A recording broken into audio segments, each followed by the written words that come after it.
Então, assim, além disso, gente, o foco, né, ela sai do povo de Israel e agora ela vai para todas as nações da terra.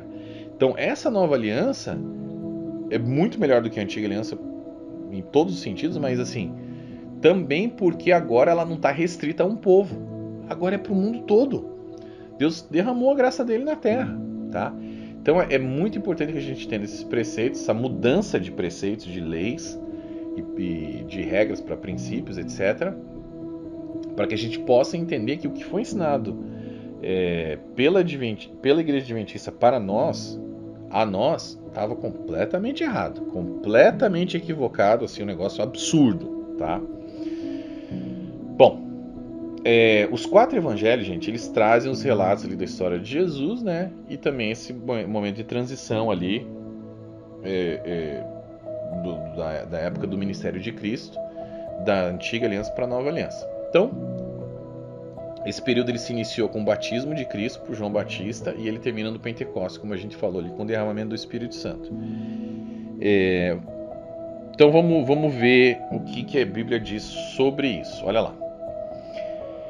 A lei e os profetas profetizaram até João. Desse tempo em diante estão sendo pregadas as boas novas do reino de Deus. Tá vendo? Do tempo de João em diante. Por quê?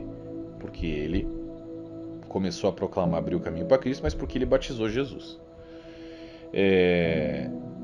Estão sendo pregadas as boas novas do reino de Deus. E todos tentam forçar a sua entrada nele. Olha lá. Atos 2 ali, ó, que aconteceu no Pentecostes. De repente veio do céu um som como de um vento muito forte, encheu toda a casa na qual estavam assentados, e viram o que parecia línguas de fogo, que se separaram e pousaram sobre cada um deles.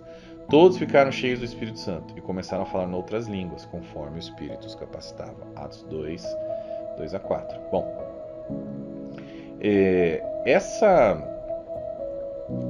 esse período de transição, a gente falou que demorou 3 anos e meio, né? E ele foi dado em incrementos parciais. Jesus foi quebrando um paradigma aqui, quebrando outro ali, quebrando outro ali, tal, morreu, ressuscitou, e depois veio o Pentecostes. Então, batismo, ministério, quebra de paradigmas, milagres, curas, maravilhas, tal, e morte, ressurreição e depois o Pentecostes. Então foi feito em incrementos parciais. Na antiga aliança foi do mesmo jeito.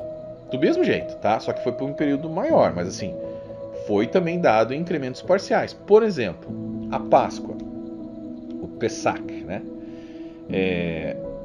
Ele foi dado antes mesmo de Israel sair do Egito, tá? Foi dado ao povo de Israel antes mesmo de Israel sair do Egito. Durante a passagem do povo de Israel pelo deserto, ali, na queda do maná, o sábado foi dado a eles. Em Êxodo 16, 22 a 30.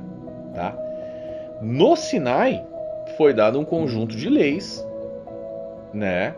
E finalmente foi dado um conjunto de, mas não todas as leis, tá? Foi dado ali algumas leis. E o restante dessas leis da antiga aliança foi dado um pouco tempo antes de o povo de Israel entrar em Canaã. Então assim, foi também feito em incrementos ali, né? Então, gente, o que acontece? Cristo, ele foi quebrando esses paradigmas nesse período de transição, mas ele também era judeu, tá? Então, assim, ele não quebrou completamente os paradigmas porque ele precisava, ele não podia, ele não chegou ali para abolir imediatamente a lei. Ele chegou ali para cumprir a lei, ou seja, preencher, cumprir no sentido de preencher. Depois a gente vai falar só sobre esses versos ali. Você já sabe quais são os versos que a Igreja Adventista usa. Eu vou ter um vídeo aqui, 2 na verdade, que eu vou falar somente a respeito dos argumentos usados pela Igreja Adventista para a guarda do sábado. E eu vou entrar nesse verso pesado, vocês vão ficar malucos, tá? Tem muita coisa ali que não te falaram. Não é tão simples assim como a Igreja Adventista tentou te mostrar. Então, nesse ministério de Cristo, ele tinha que andar numa linha bem fina, tá? Que era o quê? Quebrar os paradigmas, sim. Mudar ali, iniciar a transição, né? E quebrando os paradigmas aos poucos. Porém, ele precisava guardar a lei para não pecar, né, os princípios morais da lei. E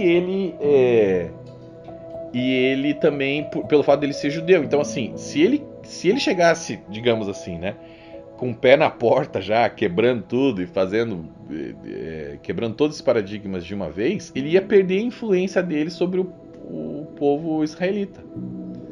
E provavelmente seria morto antes do tempo. Então ele tinha que andar, né, nessa linha. Ok, vou quebrando aqui aos poucos, porém, ele tinha que fazer algumas coisas. Ele tinha que ir na sinagoga, tá? Ele foi circuncidado, né? Ele observava os rituais da Páscoa, por exemplo. Ele ia nas santas convocações, participava das festas israelitas ali. Ele usava borlas judaicas na extremidade das suas vestes, né? E até mesmo ele ensinava também sobre o oferecimento de sacrifícios cerimoniais. Ok, porque ele era judeu. Ele nasceu debaixo da lei, Gálatas 4:4, tá? Então, assim, a gente não pode usar o exemplo de Cristo, como a igreja adventista quer usar para a guarda do sábado, não completamente por causa dessas coisas. Porque se você quiser utilizar esse argumento, mas Jesus guardou o sábado. Ok, ele guardou sim, né? Não sempre, mas ele guardou.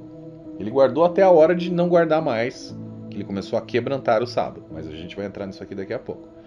Agora, se você for seguir totalmente o exemplo de Cristo, você vai ter que ser circuncidado, você vai ter que participar de festas judaicas, né? Você vai ter que ir na sinagoga, você vai ter que usar borlas nas extremidades das suas vestes, né?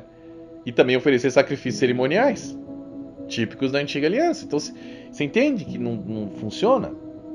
Então não caia nessa conversinha furada aí, tá?